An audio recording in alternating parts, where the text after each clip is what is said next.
May the words of my mouth and the meditations of my heart be always acceptable in your sight, O Lord, my strength and my Redeemer. Amen. Please be seated. Good morning. So every year, the fourth Sunday of Easter is Good Shepherd Sunday, using different parts of the 10th chapter of John's Gospel each year.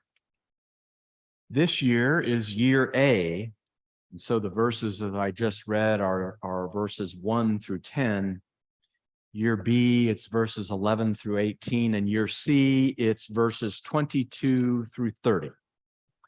But all three of these portions, these pericopes, need to be understood in the broader context of what's called the textual unit that encompasses John chapter 9, verses 1 through chapter 10, verse 21. Never done this before in 20 years. $20 to the first person who can shout out what chapter 9, verses 1 through 41 are about.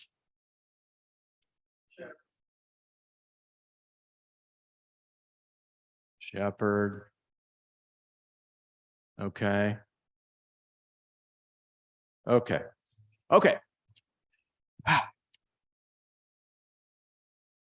I get to keep my $20.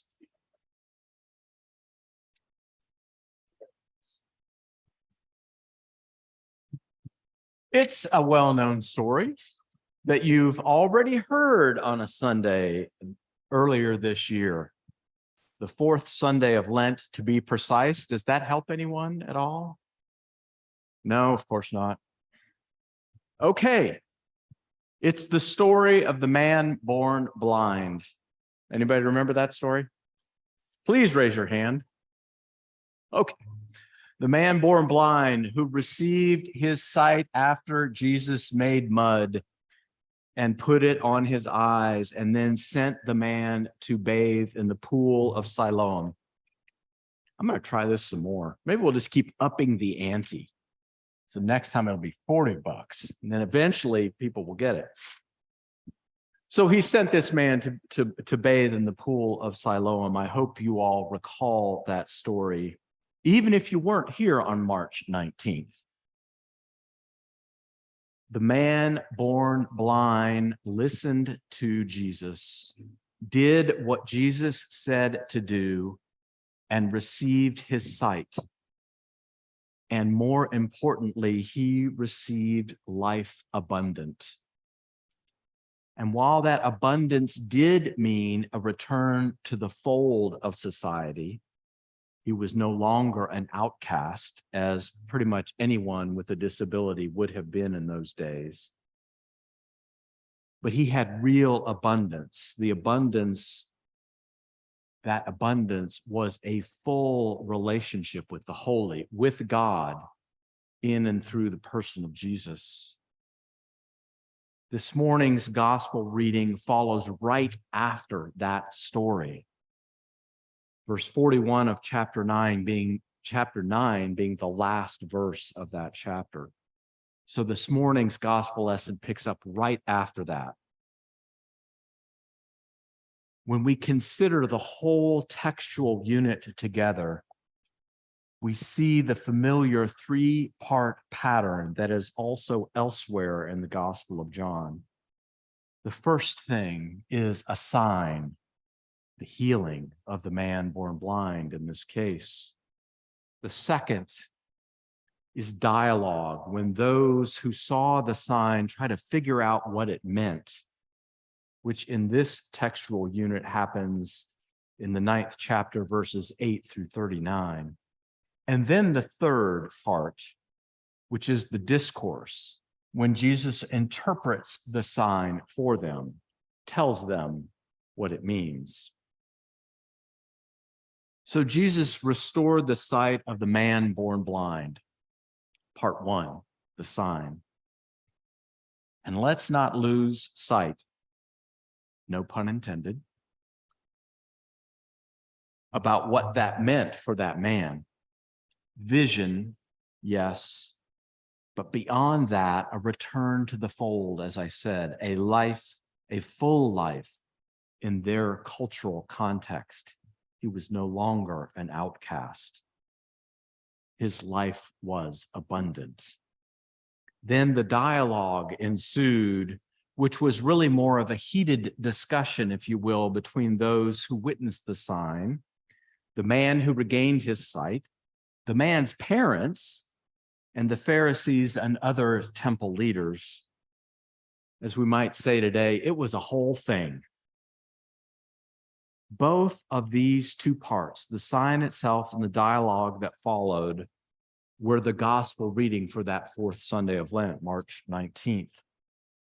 The gist of the dialogue was, who is this Jesus who did this thing?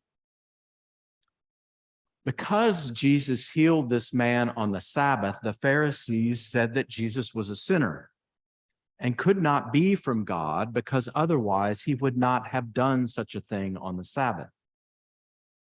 Because of their rigid legalistic concept of God, they missed the point. And actually, and this is a little off script, so I got to put my finger down so I don't lose my spot. They may have gotten it, but it frightened them. It threatened their authority. The Pharisees then tried to argue that the man hadn't actually been born blind, wasn't blind, and hauled the man's parents before them to testify. And they basically said, yeah, this is our son. Yes, he was born blind. We don't know how the heck he got his sight back. In the end, when the Pharisees couldn't prevail, they cast that man out rather than believe him. But not before the man himself won the argument, won the dialogue by saying, and I paraphrase, we know that God does not listen to sinners. So, if this man were not from God, he could do nothing. Meaning, he couldn't be a sinner because he did this, he restored my sight, so you're wrong. He won the day. And then this morning's gospel reading, this year's portion of that textual unit, we have part 3, Jesus's discourse or interpretation. After the man had been driven out by the temple leadership, Jesus found him. Jesus asked the man if he believed, to which you can imagine he responded, yes, I do. The scene ended with some of the Pharisees who overheard Jesus as he said this to the man. That it said that he came into the world so that those who do not see may see, and those who do see may be born blind. Okay, I got to say that again because I confused myself.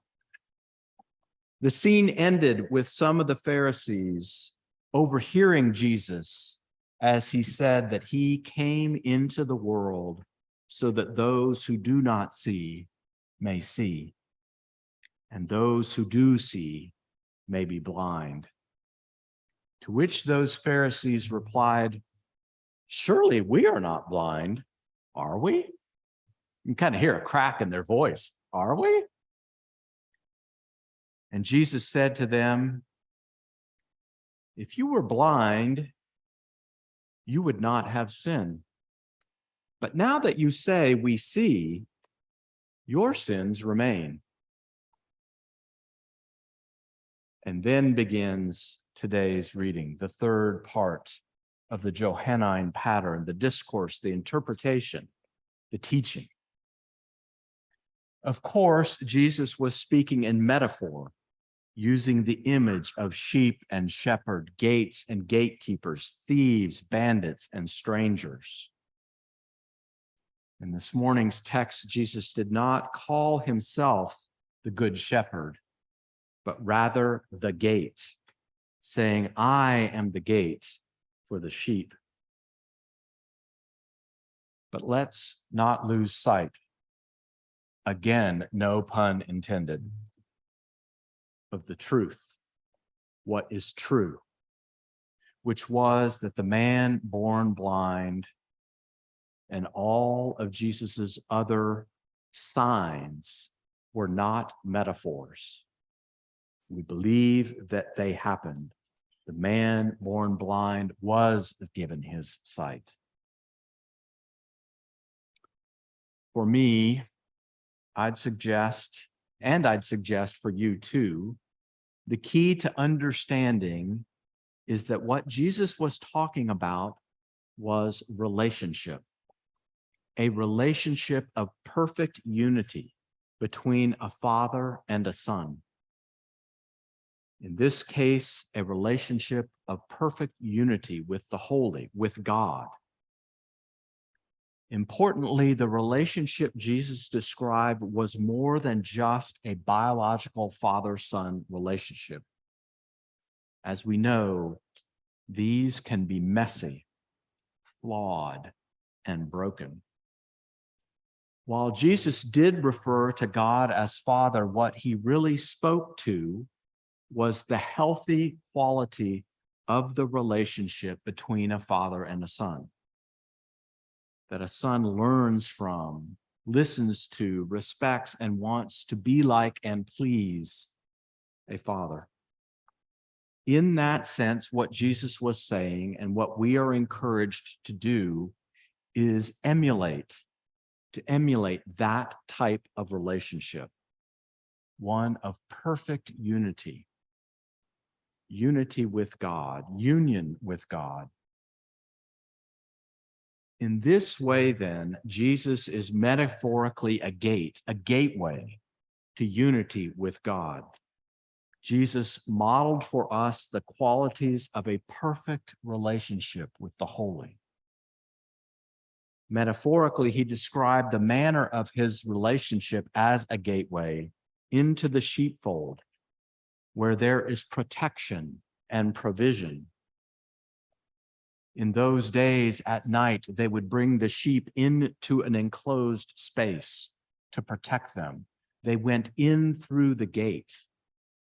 There was a gatekeeper who kept everyone out other than the shepherds who had gathered their flocks into the pen, so to speak.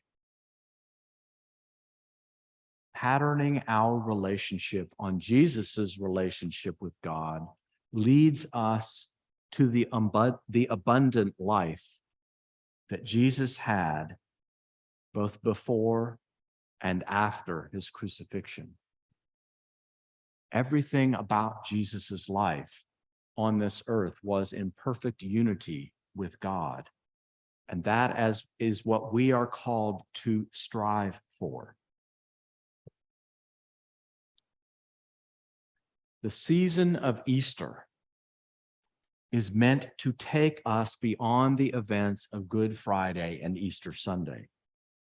It is an invitation to turn once again to God, to enjoy the incomprehensible abundance of relationship with the holy, with God.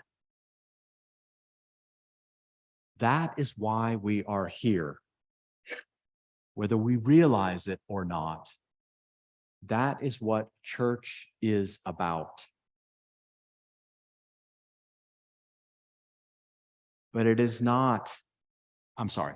is a fool's errand to equate the abundance that God offers with what the world calls abundance, what our culture calls abundance. That is not the abundance that God is talking about, that Jesus is talking about. In that sense, even all the rights and privileges of citizenship in the greatest nation on earth cannot be understood as abundant or abundance. The world cannot provide that.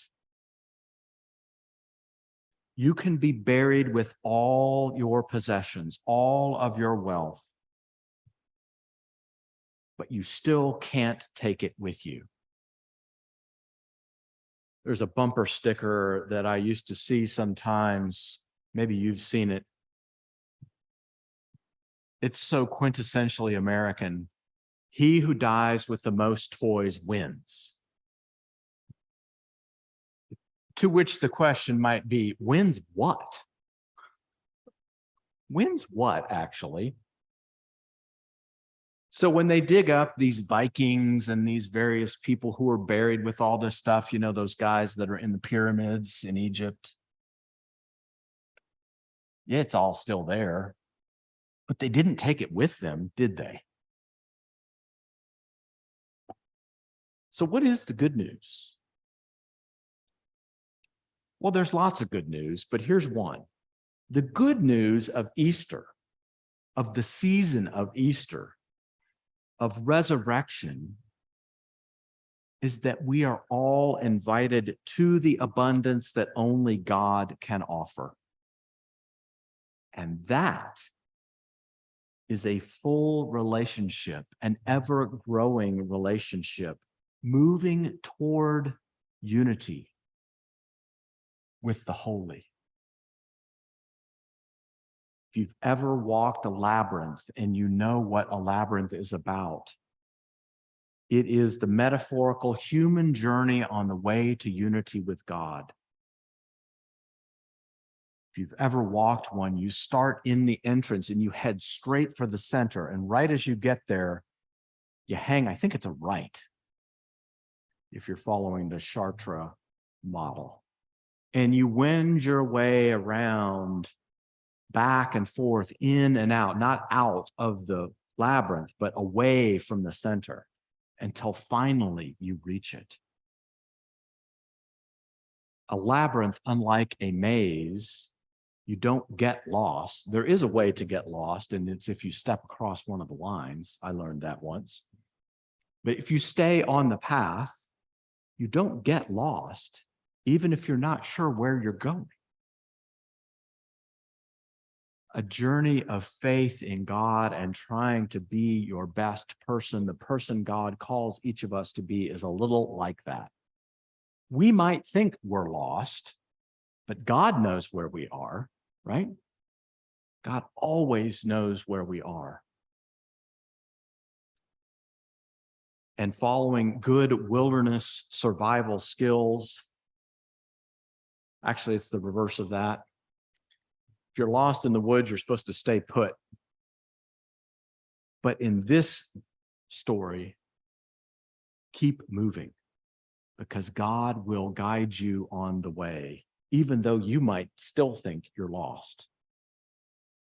The idea is to not give up, is to keep trying, to keep working for unity with God.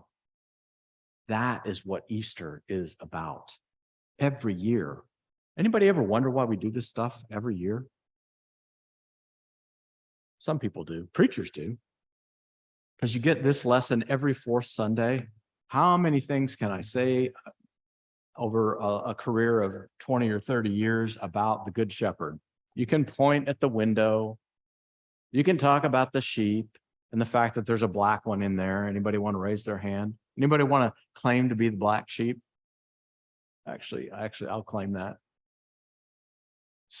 But in this year, it's not actually, even though this is Good Shepherd Sunday, we don't hear the words Good Shepherd. We hear gate. So if you're here, you hear me say this periodically from time to time. Why are we here?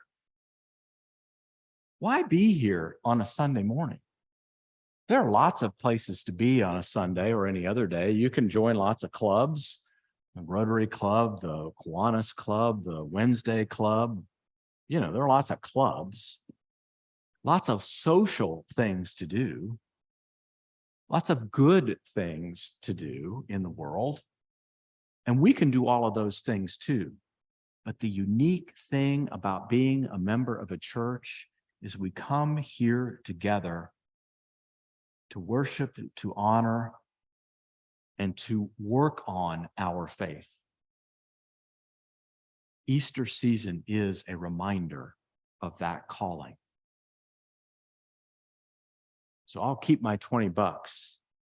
Maybe next time I'll raise it. We'll see. Amen.